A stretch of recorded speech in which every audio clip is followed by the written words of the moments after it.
Succumbing to pressure to uphold his election promise, President Joe Biden backed the US entering negotiations at the World Trade Organization to waiver intellectual property rights on COVID-19 vaccine patents.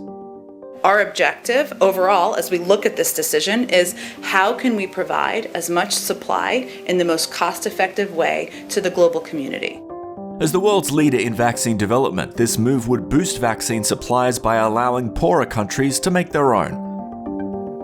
So far, vaccines have overwhelmingly gone to rich nations. As a result, COVID-19 infection rates in wealthy countries have dropped as vaccination rates increased, but infections are still rising in 36 countries, with India's daily cases erupting to nearly 400,000 a day. A waiver on vaccine patents would allow pharmaceutical companies to make copycat vaccines without fear of legal action by manufacturers such as Pfizer and AstraZeneca. So what's the issue here? Why not release the patents? Western pharmaceutical companies, many of which actually received government support to develop vaccines, strongly oppose the transfer of intellectual property. Many have criticized the medical giants for greedily holding on to the patents purely for the sake of profit. They reason, however, that poorer countries will be slow to set up manufacturing capacity and compete for scarce supplies, which will hit production globally. 100 to 200 components in many of these vaccines.